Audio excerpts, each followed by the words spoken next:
Okay, so gambling addiction and how you can potentially change your own behaviour for the better. So it's a slightly different clip to what you might normally expect from myself, although I've got no shame in admitting it straight off the bat. Over periods of time, as I've learned to become successful in the betting world and trading the exchanges, I've exhibited various behaviours which are addictive or addictive-like. I tend to have a little bit of one of those personalities anyway, I think, and so it puts me in a good place to talk about this topic. Now, a couple of days ago I was talking to somebody in the pub, and this is kind of where this clip's come from, because we started talking about problem gambling and problems that certain people face, and I had quite a lot to say on the topic, obviously being well experienced in it, and afterwards I thought, you know what, I've got a lot to give for a whole group of people. So this clip really is for people that have got a gambling problem or think they might have a gambling problem, people who don't necessarily have a gambling problem but have a problem with their own discipline and their own behaviour when they are gambling, be it trading the exchange markets or just straight punting, people who just generally find themselves irrational and irrational behaviour in the markets and when behaving, and they don't feel like they're actually fully in control of their own behaviour when betting. It's a very serious topic, and it could be in the form of continually betting race after race. It could be in the form of going in play if you're trading the markets. I know a lot of people struggle with that discipline, and they're all the same kind of motivating factors and driving forces that create this sort of behaviour loops and lead to horrible mistakes which you don't necessarily feel like you're in control of. So hopefully this clip's going to give you some serious pointers from points that I've learned on my trip to becoming successful, and how you can control your own behaviour and not let the activity control you. So like I say, I've experienced all of this before, so I've got no shame in mentioning it, and I think it's a very serious point. It needs raising.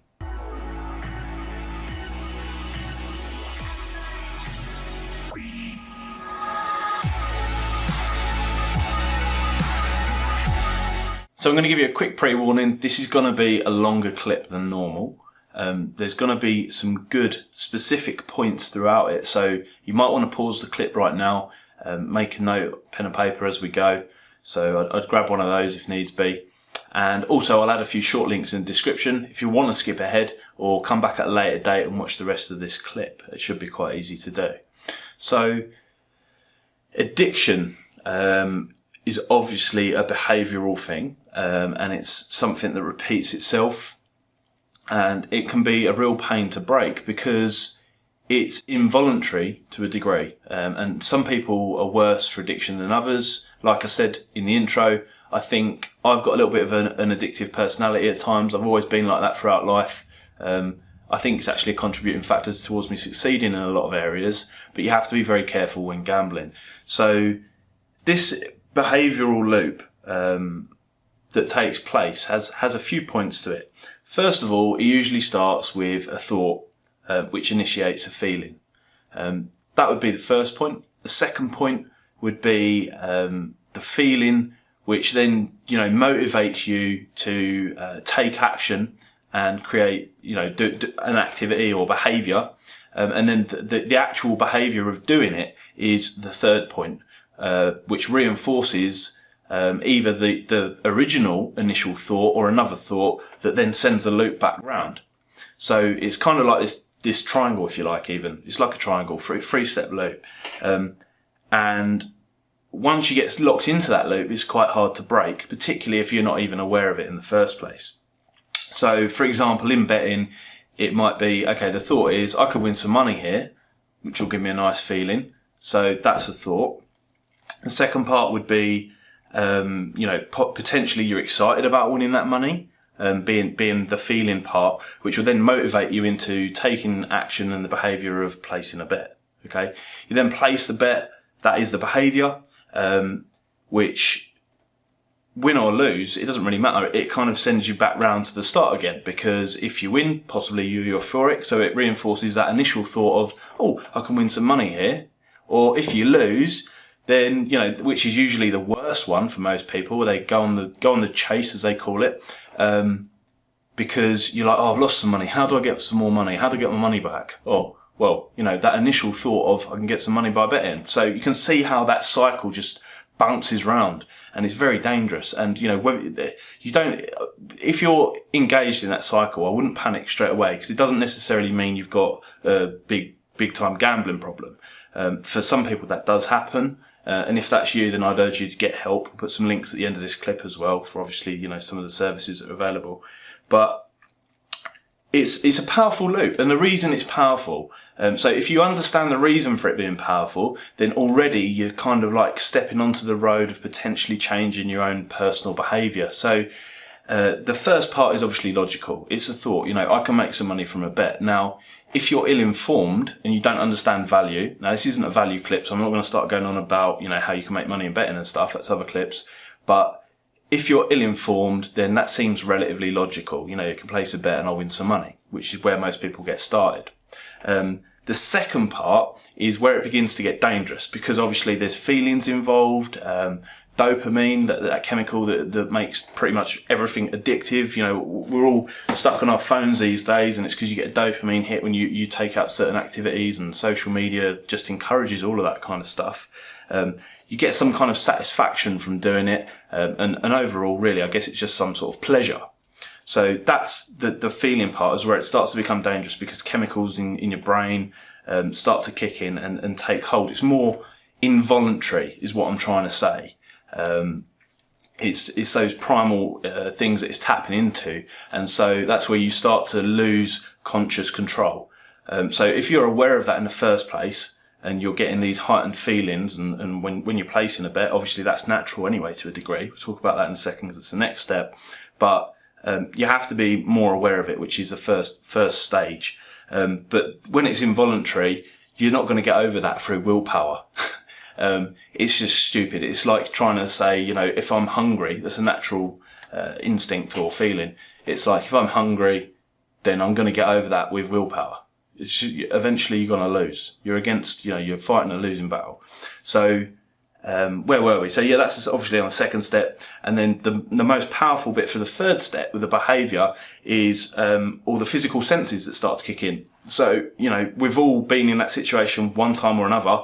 I certainly have, whereby you've placed a bet, or you've done something you shouldn't, or you've gone in play if you're trading, and your mouth goes dry. Your heart starts to race, and you get sensory overload like that.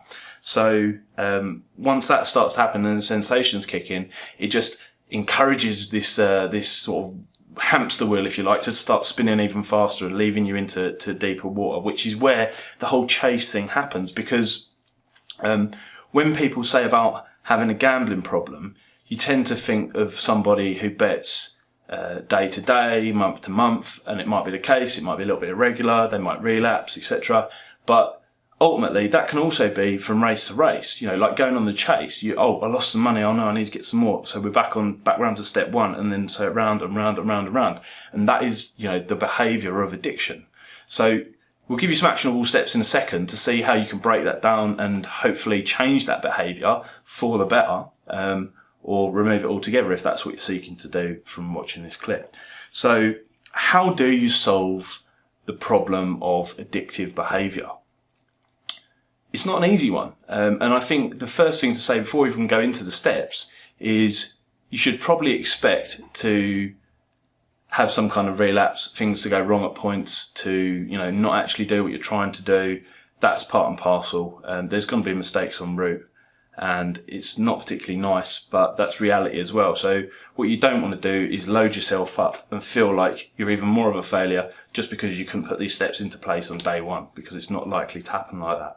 So the first thing, and I've got a couple of notes, I'll put them below the clip or something somewhere as well. The first step is to be aware and accept, and actually accept and admit to yourself that there's some kind of problem, whether it's a dangerous, damaging problem that's affecting your life negatively outside, or a problem whereby, you go in play when you're trading from time to time, you do a couple of £100 and it pisses you off. Yeah. So you need to accept and be aware that there's some kind of problem, because in order to actually do something about it and want to do it enough, you need to have already reached that stage. So you need to put your big boy pants on and try and educate yourself a little bit, basically. which this clip is doing, and there's other stuff in terms of if you are betting to try and bet at value, etc., etc. So step 2 would be understanding your own personal triggers, and this is where it starts to get a little bit murky, because everybody's got different triggers. Now, some people really suffer when they sort of miss out on an opportunity. Other people, it is purely when they've made a financial loss, and sometimes it's not even necessarily a betting action. So some people, when they feel lonely, they bet more, or they get angry, they might be prone to betting more, and such. It's stress, anxiety, all those kind of things. And it's really sad to see, because somebody starts off and their trigger might be because they're anxious and they're missing out, and that they want more money, and that they're short on money, and then they go around the 3 steps and it brings them back round to being more anxious without more money, and so it goes round. But you need to understand what your personal triggers are. A prime example of this would be for myself. Okay, so when I was learning to trade, some people might not know what I mean by trading, so I'm talking about trading, betting exchanges and the price movement, basically betting on the price changing. And I would have this situation whereby I would finish my day's work when I had a normal job, and I would rush home and I would catch maybe 3 races. And I would get stressed out because I felt like I was missing out, and there was only a very small opportunity, which is obviously a fact, there was, which would then trigger me into overstaking and all this kind of stuff, and basically overdoing it, overcooking it, and not being rational about what I'm doing, which would then end up with me going in play with a trade that I didn't want to, and losing some money. Now, that would be my trigger, and I realised that quite clearly, and I'm sure that some people suffer with exactly the same problem. But you need to understand what your own personal triggers are, is what I'm trying to say, because it's not exactly the same for everybody. So triggers are step 2, understanding your triggers. Now, number 3 would be potentially if you have a serious problem, probably more so than people that might just be experiencing poor discipline and a little bit of a struggle, is a deeper cause. Now, some people bet for a reason, like they've experienced loss and death and all those kind of things, bad relationships, getting divorced. That's one that I've seen several times when people have emailed in, and they're trying to get over a bigger problem by plugging a hole with a bit of betting. So if that's you and it's causing damage, then again, take a step back, have a little think about it. That would be a bigger problem, because you can't solve other problems through betting, even if you think it's going to give you more money, which will solve the problems. Ultimately, you're generally not happy afterwards anyway. And then number 4 would be your environment and influences. So this is one of my favourites, because this is one of those you can really take hold of and control it, and you can control the hell out of it logically when you're not in an emotional state, when you're not stuck in that loop on step 1, 2 or 3, and put yourself in a better situation going forward for the future, thus changing your behaviour. So there's three points to this, or 3 points that I've chosen anyway. So that would be your habits, the second part would be your routine, and the third part would be your immediate environment. Now, what do I mean by that? Okay, so habits. I've made a couple of notes down here, and so your own expectations of yourself, which habitually comes into your behaviour and how you behave. That could be things like overstaking if you're trading. Obviously the market can only take certain situations, and if you overexpose yourself, then you're setting yourself up to get triggered onto that triangle. And a lack of understanding, which, as I've already mentioned right at the beginning with the whole logical thought, it's not that logical when you actually understand the situation a lot of the time. So your habits can potentially be a large part of your environment and influences that trigger you into addictive behaviour and addictive gambling.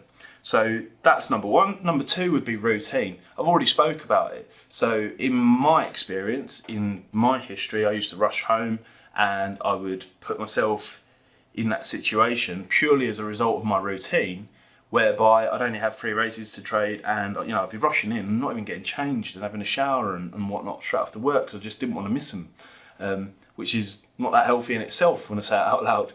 But basically I had created a routine whereby it encouraged a trigger for addictive behaviour, or irrational behaviour, which then led on to the addictive cycle. So control your routine. If that's the case, stop yourself from just trading on them days.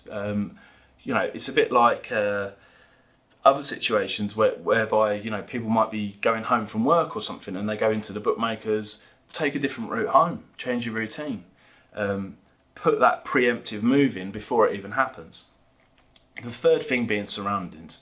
Now this is usually a big one that you see all over the place, and I see people talking about it and they're aware of it and they still do it, which is not logical either. So again, you might want to take that pen and paper, make a note of this, make a note of where you're doing it and where you're looking to change it. So surroundings, like the people that surround you as well as your physical environment. So you might have that friend that says, let's do this, let's go and place this bet, or encouraging you to do something that you don't really want to be doing, or they might be all right doing it and trading on those stakes or in that market or placing a bet on this and that and the other, but your kind of behaviour and the addictive loop and how you feel towards it all is different because you are not them. So steer away from those people if they're going to put you onto the addictive merry-go-round. Physical environment, again, so it's just like the rushing home thing for me. I've also seen a lot of people that bet on their lunch break or try and trade races on their lunch break. And it's a great thought, but the reality is you're at work. It's not the best environment and you've probably only got a limited amount of time. When you put a limited amount of time on it, that's one in itself. That's a very restricting factor that's going to trigger you and urge you, or most people at least, onto the loop that you don't want to be on. So control your surroundings is what I'm saying. With the influences in the environment, control your surroundings, control your routine, and control your own habits, or change your habits where you possibly can. Just to reconfirm what I was saying at the beginning there, you've got to expect some kind of relapse with this to happen from time to time as well. Particularly if you're trading, I went through a stage where in my early trading career, I started to become successful. I was making money consistently, bang, bang, bang, bang, bang, totting up 5, 10, 15, 20 pound results. And then, I think the last time that it happened was like 6 or 7 months after I'd done it previously. So I thought I was short of that. And then like 7 months down the line, I got caught and bang, it done a bang, and it's not ideal. But expect some kind of relapse and behaviour and to have that problem again, because I think that's completely normal. Now, I'm not saying that that's an excuse for you, because that certainly shouldn't be the case, but if you're going to make yourself feel bad or feel worse, notice again, I'm talking about feelings again, and emotion, which is where all the problems come from most of the time, because people know what they should be doing and logically, and it makes sense, and they know where they should be aiming, and then the emotion creeps in and the feelings. But if you're making yourself feel worse because you've had a little mini relapse, then what are you doing? Okay, you're just encouraging yourself back round to steps 1, 2, 3, and off we go again. So you don't want to be too harsh on yourself, is what I'm saying. Possibly lower your own expectations in the process. Now, I've kept it quite compact there. Hopefully that's some decent content for people that might have a gambling addiction, a gambling problem. I sincerely hope that it doesn't continue for you if you do, and you take some kind of steps into stopping yourself. Another thing, if you've got a serious straight gambling problem, is to contact the various bookmakers and ask to be self-excluded if you're not already aware of that. Finally, I'll add a few links in the description below at the bottom there. If anybody needs it for services like Gambler, where you can talk to somebody and they'll give you even more advice than myself that I've kind of lived through. So that's gambling addiction wrapped up.